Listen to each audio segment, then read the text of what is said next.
Hello, this is Sandy Gallagher. Welcome back to Lesson 12 of Thinking into Results.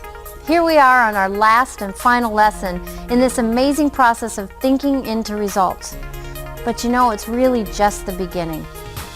You heard Bob talk about Napoleon Hill, the master teacher of human potential and the author of Think and Grow Rich, which is one of the best-selling business books ever. He possibly influenced more people into success than any other person in history. His 24 years of researching the most successful business leaders led him to the belief that you can succeed best and quickest by helping others succeed. That's what we'll discover today, how to take what you've learned and magnify it dramatically by creating a mastermind group, which is a group of like-minded people whose purpose is to achieve successful results. This lesson has had a huge impact on my life. Masterminding, you know, it's hard for some, easy for others. But for me, it was kind of hard because I had to let go of some ideas, like I have to have all the answers, or I can't be wrong, or they'll think I don't know enough, or even that they'll compete with me. You know those thoughts. But in a mastermind group, each participant thinks about giving, not getting. I now mastermind on virtually everything, and it's made a quantum leap in the results that I get. Great success is achieved as a result of great teamwork. Here's Bob to explain more.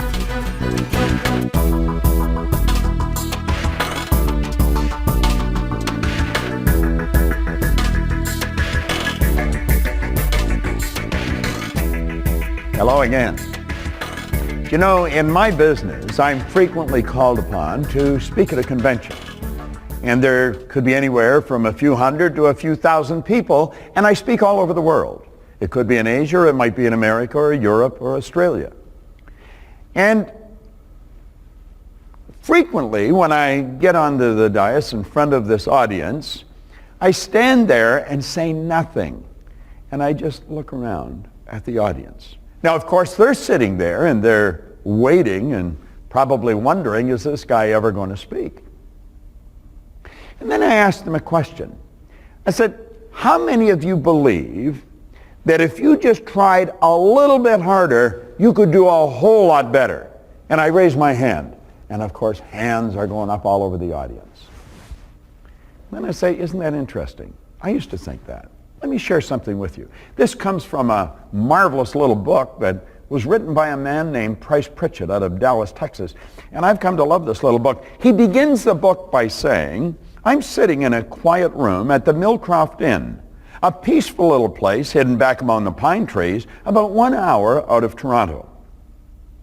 He said, it's just past noon in late July, and I'm listening to the desperate sounds of a life or death struggle going on just a few feet away.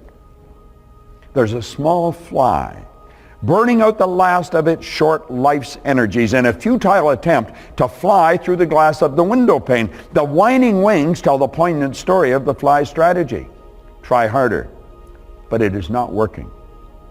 The frenzied effort offers no hope for survival. Ironically, the struggle is part of the trap. It is impossible for the fly to try hard enough to succeed at breaking through the glass. Nevertheless, this little insect has staked its life on reaching its goal through raw effort and determination.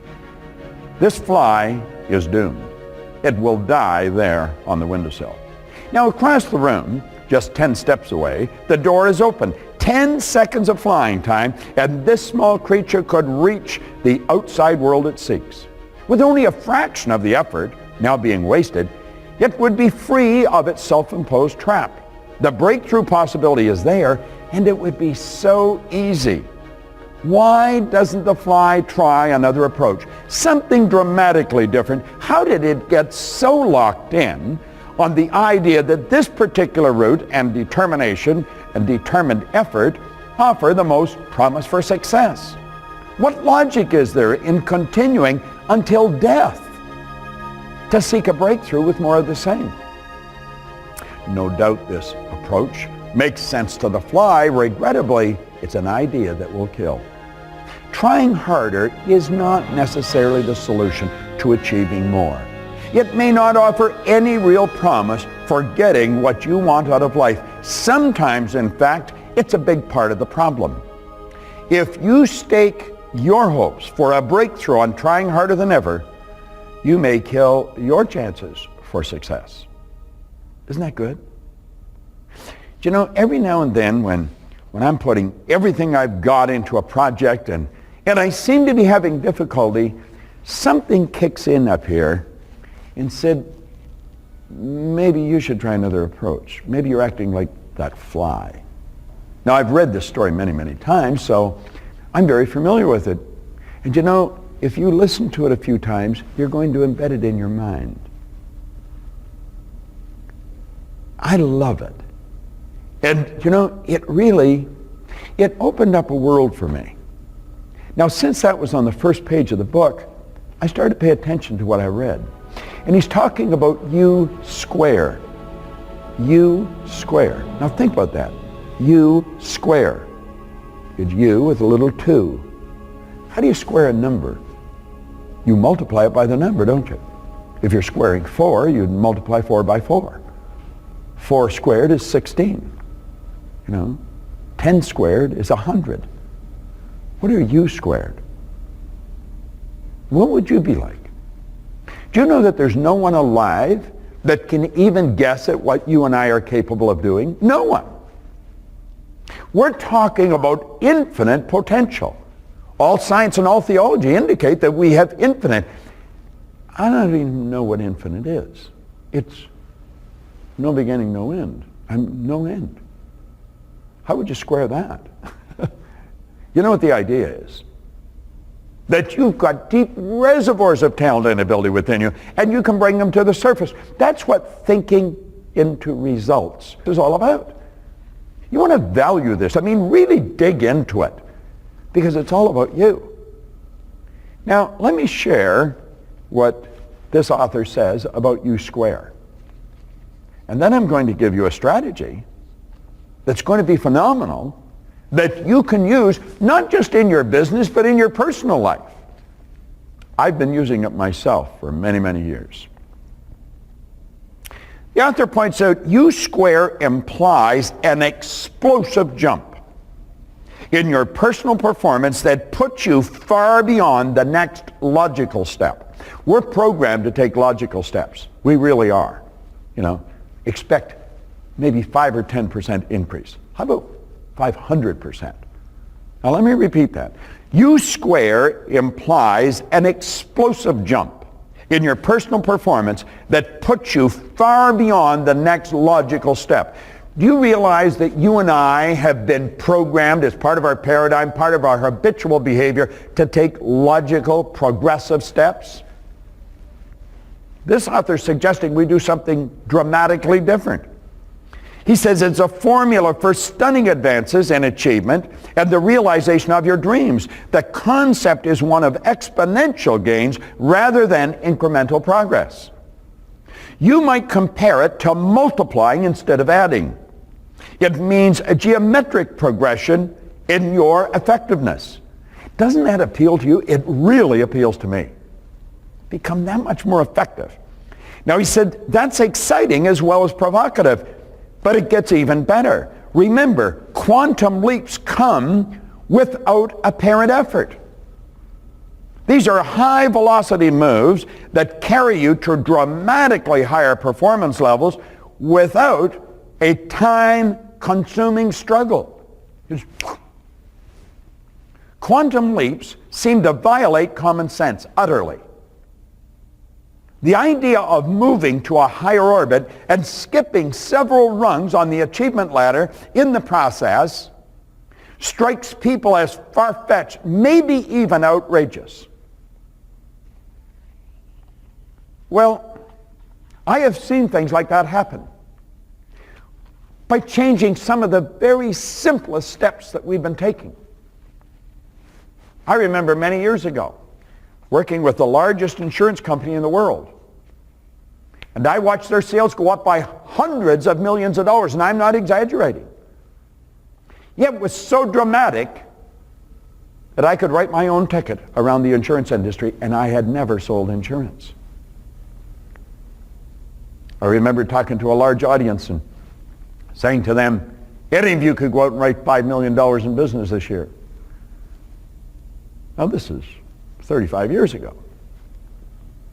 A man came up to me at the break and he says, Proctor, have you ever sold insurance? And I said, no, I never have. He said, I didn't think so. I said, why are you saying that? He said, you don't know what you're talking about. I said, is that right? I said, the truth is I really do know what I'm talking about. I've just never sold insurance. He said, you said that anyone in that room could go out this year and sell $5 million worth of insurance. He said, you know, no one has ever done that in our company. And the year's over half gone. I said, then you could be the first. But he said, this is August. You said we could do it this year. Well, then I said, it isn't going to take you as long, is it? He looked at me with sort of a stupid look on his face. I said, listen, I'm operating on the premise you already know how to do many times better than you're doing. You just haven't learned how to close that knowing-doing gap. I'm going to show you how to do what you're telling me you can't do, and you're not even going to learn anything new. I'm going to show you how to start to do something you already know how to do, how to really bring the power you've got to the surface. Now, do you know the second week in December, that man's name was Don Slovan in Chicago. The second week in December, he had $5,200,000 worth of business on the books, and he closed the year with a little better than $6 million. And there was a whole string of people following him. He learned how to marshal his faculties. He learned how to take what he already knew and focus it. Now, I want you to imagine that you take the department that you're working in. I don't care if it's the sales department or the accounting department. It really doesn't make any difference. I always see a company as having just two departments. One sales and one sales support. One doesn't function without the other. You could take every position in every company and that's where it falls, into sales or sales support. Elmer Willer one time said, nothing happens till somebody sells something. We could have also said, nothing happens until they support the people that sell it. Two departments. Well, let's take any department and bring a group of people together and they operate as a unit. Now think about what I'm saying. We're going to bring a group of people together and they operate as one unit. It's like hooking up a group of batteries. Now we call this masterminding to compound our effectiveness, to solve challenges that we face. See every challenge as a learning opportunity. It doesn't matter what it is. I don't care what goes wrong. This is a learning opportunity. And if it's a big problem, big challenge, there's a lot to learn. We want to get excited about it. Little problems are not going to excite anybody. It's the big ones that you want to look for. You see? Now, in your Thinking into Results action planner, and it is a plan for action. We want to move into action. And in the action, there's guidelines for setting up a mastermind group. But I want you to imagine that you've already learned the guidelines and you've brought a group of people together. There should be no more than 8. Now, that's just to save time. And if you've got more than 8, break it into 2 groups. And when they get together, they read these mastermind principles. Everyone reads them aloud together. I'm going to read them to you and then I'm going to comment on them. I want you to imagine a group of people coming together. There is a common situation that they want to accomplish, a goal, a challenge that they want to overcome. They begin by reading, I begin every mastermind meeting by reading these 7 mastermind principles.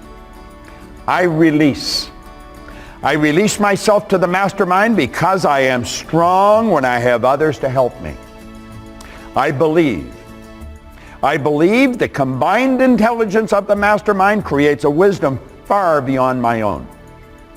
I understand that I will more easily create positive results in my life when I am open to looking at myself and my problems and opportunities from another's point of view. I decide to release my desire totally in trust to the mastermind, and I am open to accepting new possibilities. I forgive. This is good. I forgive myself for mistakes I have made. I also forgive others who have hurt me in the past so I can move into the future with a clean slate. Nice idea. I ask. I ask the mastermind to hear what I really want, my goals, my dreams, and my desires. And I hear my mastermind partner supporting me in my fulfillment. I accept. I know, relax, and accept, believing that the working power of the mastermind will respond to my every need, and I am grateful knowing that is so. Dedication and covenant. I now have a covenant in which it is agreed that the mastermind shall supply me with an abundance of all things necessary to live a success-filled and happy life. I dedicate myself to be of maximum service to God and my fellow human beings, to live in a manner that will accept the highest example for others to follow, and to remain an open channel of God's will. I go forth in a spirit of enthusiasm, excitement, and expectancy. Now, I want you to imagine that there's 5, 6, maybe 8 of you sitting around in a group. You might be standing around in a factory, or you could be sitting around the board table. This is just as effective for the executive as it is for the janitor in the company. But you're all sitting around, and you've come together because maybe one member of the mastermind has called you together. Now, this mastermind is a group of people that all belong to the mastermind. Maybe one person's away and they can't come. That's fine. But let's suppose I've got a particular challenge. I have a challenge in my particular position, and I just don't know how to solve it. And I might go and say to each one of you, at lunch hour, would you mind if we have an emergency 15-minute mastermind meeting? And even if it's only a 15-minute meeting, you start off by reading these. So you to have them available at all times. And you state your situation. This is a problem that I have. I would like the mastermind to help me solve it. Now imagine a group of people all getting together, dedicated to helping you solve your problem. It's a marvelous thing. Sometimes it may just be, if it's outside of your business, it may be a mastermind group where each one states what they want. The mastermind helps. See? There's a group of people all come together. You release yourself to the mastermind. In other words, become open. See, a closed mind is not going to accept help.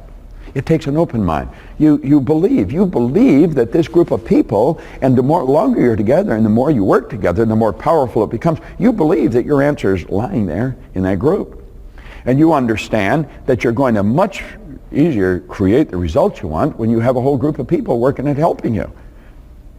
You dedicate yourself to the mastermind. When somebody asks, you go. You set aside your own situation and you go to the mastermind. You are coming into this for what you can give, not what you can get. That's another part of it. It's what can you contribute to the mastermind. I have a number of mastermind partners that some of you recognize. John Asraf from The Secret. He's been a mastermind partner of mine for many years. He's the man with the vision board. Mark Victor Hansen, co-author of the Chicken Soup for the Soul group. Mark and I have been mastermind partners for 30 years. And I can phone these people at any time and we'll come in a mastermind group. I have a number of mastermind groups that I belong to, and they of course can do the same for me. Cynthia Kersey, the author of the book Unstoppable. And I've got a new person now that's working with is Debbie Ford. Why Good People Do Bad Things, new book out. Debbie Ford's a genius in what she does. I forgive.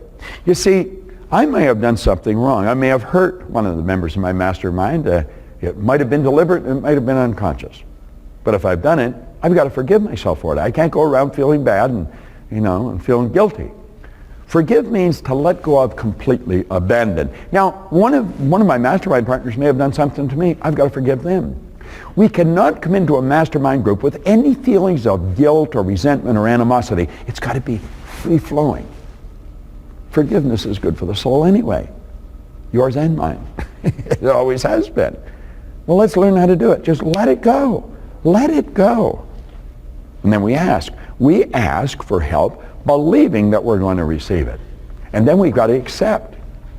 See, some people haven't learned to accept. Do you know what I learned? I learned that giving and receiving are the same thing. We want to willingly give and graciously receive. Now, I learned that from one of my mentors. It was a wonderful lesson Val Vanderwall taught me. He said, Bob, you have to learn to willingly give and graciously receive. Good rules. Well, we want to do that. And then we get into the dedication and covenant. And this means something. You see, when we read these in every meeting, they take on more meaning every time we read them. It's the repetition of these principles that really burn them into our mind. Now think for a moment. If every department in your company came together, you may even get somebody from another department to join. You're looking with people bringing different skills and experiences and knowledge to the party. And you've got groups of people figuring, how can we take and compound, square the productivity in here? Well, we don't have any idea what we're capable of doing as a group. Now, I've mentioned it before, I want to mention again. Your company is not the building you go to. I'm going down to the company. No. The company is the people in the building. A company is people. And remember, the purpose is not the first order of business. The first order of business is profit. Because if you're not earning a profit in your company, you're going out of business. But that's not the purpose of your company. It's not the purpose of any human organization. The purpose of every human organization is to make life more meaningful. That's what thinking into results is all about. It's about helping every individual in the organization to grow as a person, to bring more of themselves to the surface, to improve the results in our life. Think about the fly. Trying harder isn't necessarily the answer. Think about squaring your results. I've squared my results a few times. And you know what it's done? It's made my life much more exciting. You see? And then think of the mastermind. Get mastermind groups going all through your company. And have one going in your personal life. You'll find it's the best move you can make. That's how to really square your productivity. This is Bob Proctor. Thank you. Are you ready for your quantum leap? Quantum leaps come without apparent effort. These are high-velocity moves that carry you to higher performance levels without struggle. Quantum leaps can happen by applying the concepts of thinking into results. Remember, real learning begins with action. You learned a lot about the power of your mind, and you've just learned more about the power of a group. A mastermind group is really the key to magnifying your mind. All great leaders and business persons follow this principle. When a group of individual brains are coordinated and they function in harmony, energy increases, and that energy becomes available to every individual brain in the group. That's a mastermind, and that's where you achieve real power. Keep creating new goals, bigger and better ones. Go through the program again, because repetition is the key to learning. And as you go through the program again, you will learn more than you did the first time. The program is the same, but you are different, and you will see things you didn't see or understand the first time. The key to lasting results is always strive for more. Are you open to the endless possibilities that are awaiting you?